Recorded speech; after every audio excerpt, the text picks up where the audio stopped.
Hello students, how are you all. Students, आज हम पढ़ेंगे टॉर्च इन्फेक्शंस के बारे में। तो आइए शुरू करते हैं। स्टूडेंट्स, टॉर्च इन्फेक्शन है क्या? तो ये 5 इन्फेक्शियस डिसीजेस का एक एक्रोनाइम है। So TORCH infections is an acronym for a group of 5 infectious disease. अब वो 5 इन्फेक्शियस डिसीजेस हैं कौन कौन? तो जैसा कि नेम ही है torch infection, so T for toxoplasmosis, O for other hepatitis B, R for rubella German measles, C for cytomegalovirus CMV and H for herpes simplex virus. So torch infections is an acronym for a group of 5 infectious diseases where T stands for toxoplasmosis, O stands for other hepatitis B, R stands for rubella German measles, C stands for cytomegalovirus CMV and H stands for herpes simplex virus HSV. Students, अब torch infections में होता क्या है? तो each disease में B teratogenic.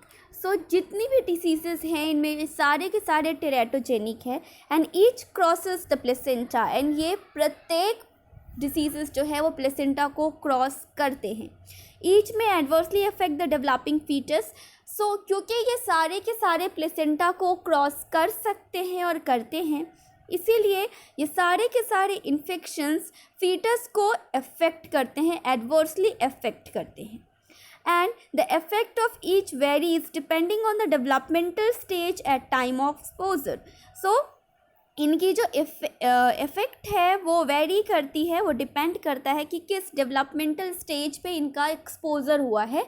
इन infection का exposure किस developmental stage पे हुआ है उस पर डिपेंड करता है। स्टूडेंट्स, टॉक्सोप्लाज्मोसिस के बारे में बात करें, सबसे पहला है T and T for toxoplasmosis. So उसके बारे में बात करें तो toxoplasmosis is caused by infection with the protozoan toxoplasma gondii and obligate intracellular parasite. So toxoplasmosis cause किया जाता है, टॉक्सोप्लाज्मोसिस इन्फेक्शन कॉज किया जाता है एक प्रोटोजोआ की वजह से जिसका नाम होता है टॉक्सोप्लाज्मा गोंडी। एंड ये एक ऑब्लिगेट इंट्रासेलुलर पैरासाइट है। ऑब्लिगेट इंट्रासेलुलर पैरासाइट का मतलब क्या है कि ये हमारे सेल के अंदर सर्वाइव करते हैं और हमारे सेल पे डिपेंडेंट होते हैं अपनी सर्वाइवल, ग्रोथ एक्सेट्रा के लिए। अब ये इन्फेक्शन ट्रांसमिट कैसे होता है, इनका ट्रांसमिशन क्या है? तो अगर हमने किसी भी रॉ या पार्शियली कुक्ड मीट को इंजेस्ट कर लिया है, खा लिया है, और स्पेशली पॉर्क और लैम्ब को खाया है, तो ये यहाँ से ये प्रोटोजोआ हमारी बॉडी में एंटर हो जाएगा और हमें इन्फेक्शन कॉज कर देगा। देन साथ ही साथ contact with infected cat faeces, अगर हमने इन्फेक्टेड कैट फीसेस के कॉन्टैक्ट में हम आए हैं तो यहाँ से भी डिसीज़ का ट्रांसमिशन हो जाता है। देन ट्रांसप्लेसेंटली लाइक प्लेसेंटा को क्रॉस करने की कैपेबिलिटी होती है इनकी, तो प्लेसेंटा के थ्रू ये जो डेवलपिंग फीटस है उसमें ये ट्रांसमिट हो जाते हैं। And then through organ transplant और ट्रांसफ्यूशन, और ऑर्गन ट्रांसप्लांट और ट्रांसफ्यूशन की वजह से भी के थ्रू भी ये डिसीज़ ट्रांसमिट हो सकते हैं, लेकिन ये बहुत रेयर होते हैं। And women with compromised immune system are at risk for reactivation of a previous infection. And ऐसे विमेन जिनका इम्यून सिस्टम काफ़ी वीक है, जिनका कॉम्प्रोमाइज्ड इम्यून सिस्टम है, उनको काफ़ी खतरा होता है कि ये प्रीवियस इन्फेक्शन अगर उनको हुआ हो तो रीएक्टिव हो जाए, वो वापस से अपीयर हो जाए, रीअपियर हो जाए, वो रीएक्टिवेट हो जाए ये micro organism. And then injection of toxoplasma eggs from the soil, और अगर सॉइल से टॉक्सोप्लाज्मा एग को इंजेस्ट कर लिया, इस प्रोटोजोआ के एग को किसी ने इंजेस्ट कर लिया, तो वहाँ से भी ये इन्फेक्शन हमें लग सकता है, ये डिसीज़ ट्रांसमिट हो जाएगा। स्टूडेंट्स, इनकी ट्रांसमिशन की एक साइकिल हम देखिए तो आप देख सकते हैं कि ये कैसे ट्रांसमिट हुए हैं। सो ये ट्रांसमिट होते कैसे हैं? तो लाइक आप देख सकते हैं फर्स्ट कि ये फीकल रूट से और फीसेस से, लाइक कैट फीसेस, और इनसे ये ट्रांसमिट हो जाएंगे। सपोज इसको कैट ने कंज्यूम कर लिया, देन कैट को किसी बर्ड ने कंज्यूम कर लिया, देन बर्ड के सेल से फिर उस बर्ड को किसी कैट ने कंज्यूम कर लिया, देन उस कैट के फीसेस से लग सकता है ह्यूमन को। सो अगर ह्यूमन अगर उस कैट के फीसेस के कांटेक्ट में आया है तो वहाँ से उनको इन्फेक्शन लग जाएगा।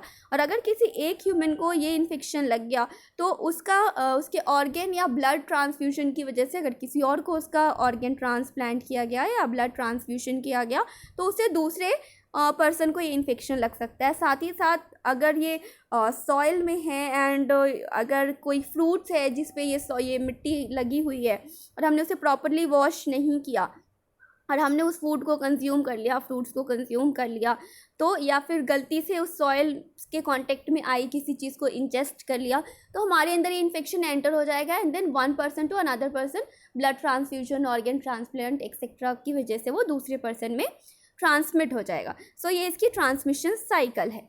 स्टूडेंट्स, अगर हम इनकी क्लिनिकल मैनिफेस्टेशन की बात करें तो most 70 to 90% are asymptomatic at birth.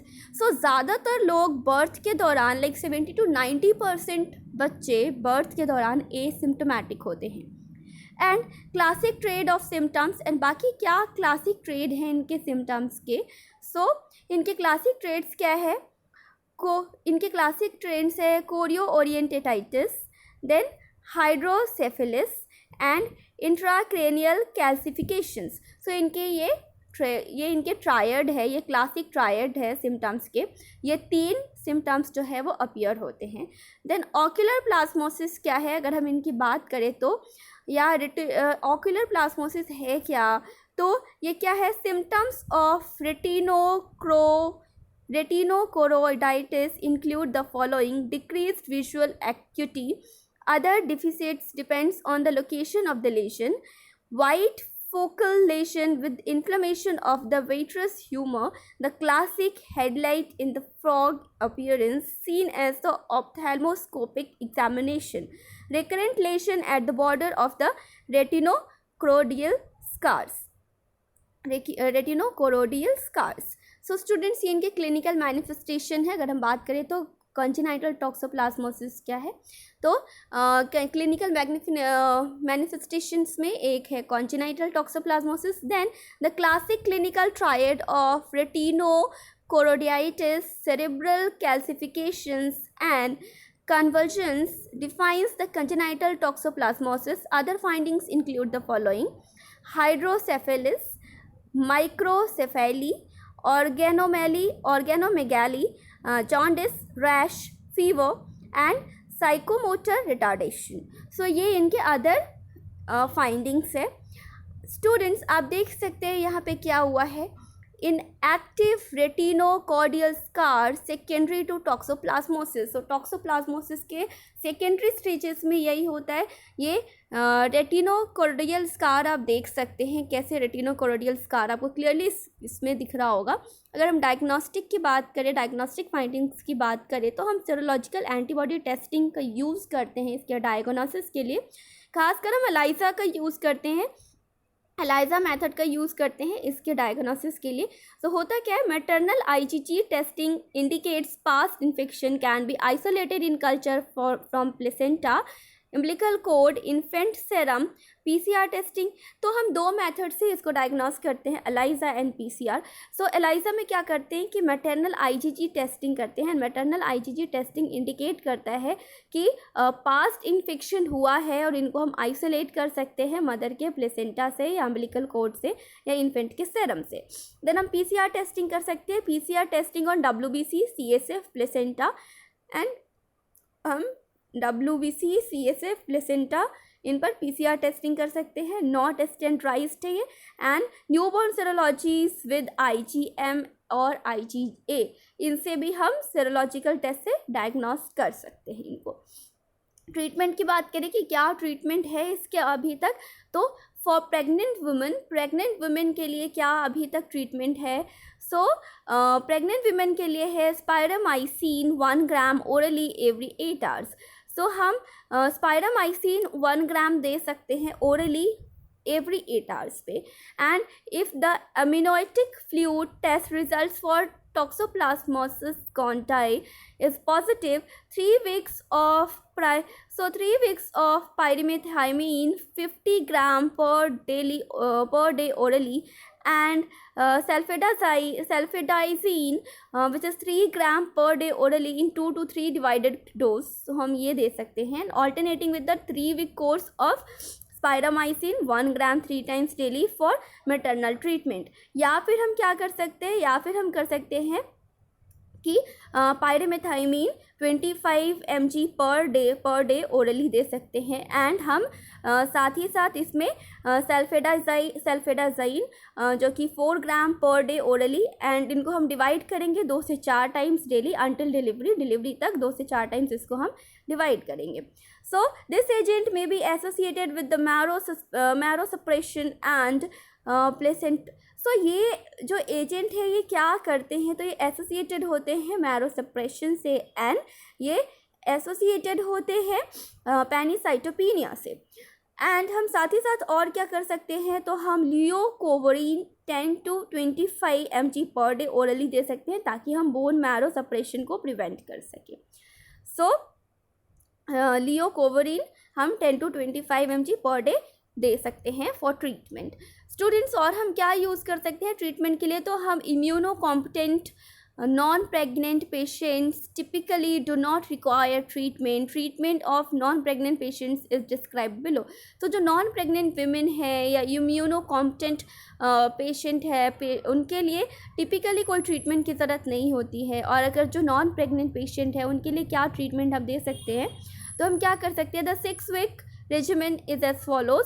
So 6 weeks regimen है वो, उसमें क्या क्या कर सकते हैं हम, तो हम pyrimethamine 100 mg loading dose orally followed by 25 to 50 mg per day plus sulfadiazine 2 to 4 gram per day divided 4 times daily, हम ये दे सकते हैं. और साथ ही साथ हम pyrimethamine 100 mg loading dose orally followed by 25 to 50 mg per day plus इसके साथ हम और क्या दे सकते हैं, तो इसके साथ हम क्लिनाडामाइसिन 300 mg ओरली 4 times डेली दे सकते हैं. साथ ही साथ हम फोलिनिक एसिड दे सकते हैं 10 to 25 mg per day, should be given to all patients to prevent hematologic toxicity of pyrimethamine. So हम पायरिमेथाइमीन के टॉक्सिसिटी को, हेमाटोलॉजिक टॉक्सिसिटी को प्रिवेंट करने के लिए ये हम फोलिनिक एसिड दे सकते हैं, ये देना चाहिए हमें. सो ये है नॉन प्रेग्नेंट वुमेन के लिए ट्रीटमेंट. स्टूडेंट्स अगर प्रिवेंशन क्या है इसके टॉक्सोप्लाज्मोसिस का प्रिवेंशन क्या है, तो women planning a pregnancy may be tested before pregnancy if test. So women जो कि प्रेगनेंसी के लिए प्लान कर रहे हैं उनको पहले ये टेस्ट कराना चाहिए, और अगर वो उनका टेस्ट पॉजिटिव है तो there is no need to worry about passing a new infection to the baby. So उनको ये चिंता करने की ज़रूरत नहीं है कि ये इन्फेक्शन उनकी बेबी में पास हो जाएगा. Women who test negative can take precautions, and वैसे विमेन जो कि जिनका टेस्ट नेगेटिव है उनको कुछ प्रिकॉशंस लेने चाहिए. सो क्या क्या प्रिकॉशंस लेने चाहिए, wear gloves and wash hands carefully after handling soil. तो जब भी आप सॉइल को हैंडल कर रहे हैं तब आपको अपने हैंड को प्रॉपरली वॉश करना है, एंड आपको हैंड ग्लव्स पहन कर रखना है. देन कुक मीट थॉरली, आपको मीट को थॉरली कुक करना है, क्योंकि अनकुक्ड फूड आपके लिए और अनकुक्ड मीट आपके लिए सेफ़ नहीं होगा. ऐसे लोगों के लिए सेफ़ नहीं होता है.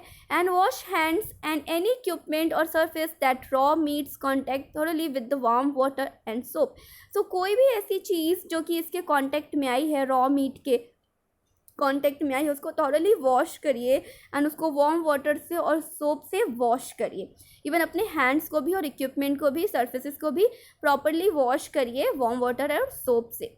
एंड देन साथ ही साथ आप क्या कर सकते हैं, keep your cat inside and do not feed raw meat. So आप अपनी कैट को अंदर ही रखिए और उनको रॉ मीट फीड ना करें. And avoid handling stay cats, और कैट के साथ रहना अवॉइड कर सकते हैं आप. साथ ही साथ आप क्या कर सकते हो, new kittens that may have eaten raw meat, और ऐसे किटन जिन्होंने रॉ मीट खाया है अभी, उनसे भी दूर रहिए. एंड साथ ही साथ आप क्या कर सकते हैं, हैव समवन एल्स चेंज और किसी और को रखिए, इन सब अपने साथ रखिए जो कि आप ध्यान रख सकें इन चीज़ों का, और उनके लिटर बॉक्स को चेंज करते रहें बार बार, इसके लिए किसी को रखिए। So thank you so much students, I hope आपको पढ़ के अच्छा लगा होगा। बहुत बहुत धन्यवाद, थैंक यू।